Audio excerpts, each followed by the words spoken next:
Actors, unfortunately, they have to be biddable because it's part of their job to be both biddable, because you're directing them, and gracious. And they're generally very, very gracious people. You know, an actor or anybody in show business not gracious is an anomaly. And it's such an anomaly that when we see it, it becomes a gossip forever. Oh my God, I can't believe what this guy did on the set.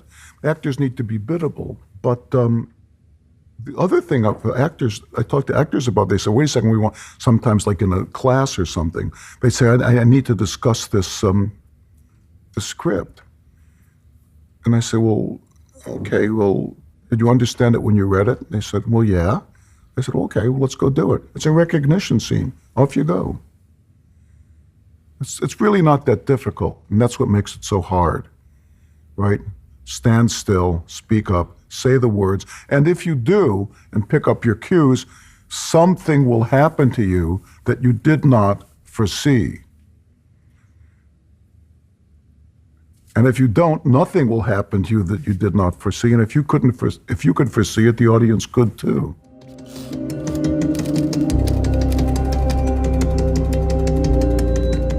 Our pal William Shakespeare, right, said the world's a stage and all the men and women merely players, and they have their exits and their entrances, and each man in his time plays many parts.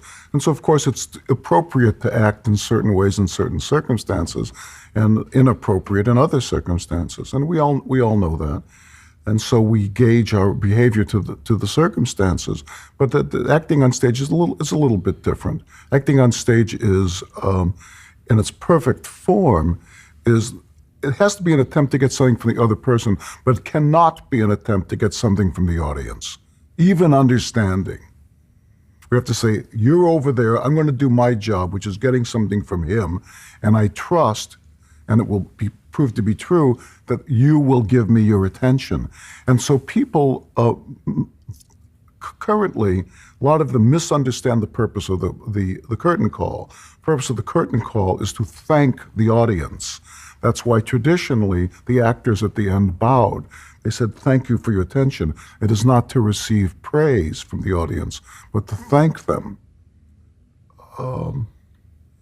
That's what Puck says, right? If we shadows have offended, think but this and all is mended, that you have but slumbered here while these visions did appear, and our weakened, feeble theme, no more yielding than a dream. Gentles, do not reprehend. If you will pardon, we will mend. Give us your hands, if we be friends, and Robin shall restore amends. And then the actor would bow, saying, thank you for your attention.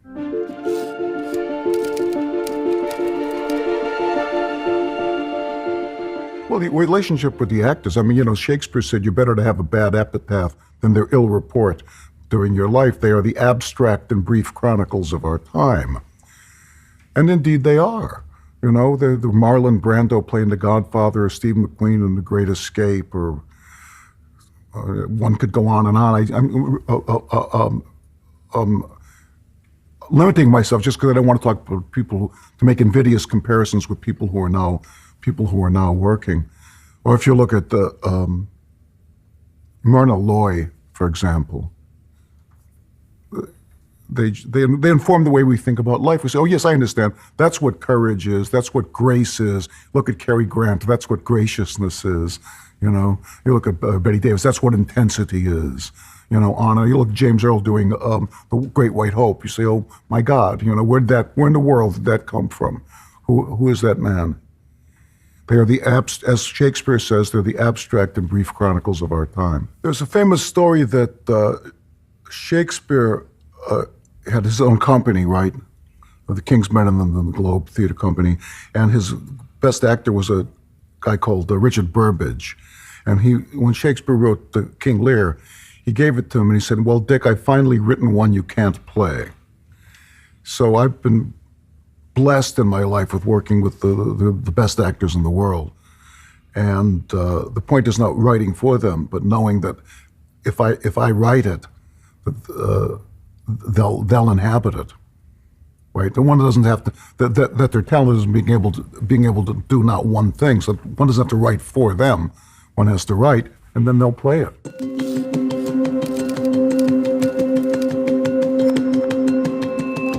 There's a great exemplar that all of you guys out there should really check out, and it's an unknown genius of the American theater. Her name was Ruth Draper. And Ruth Draper worked in the, I guess, in the late 20s and throughout the 1950s, and she was a monologist.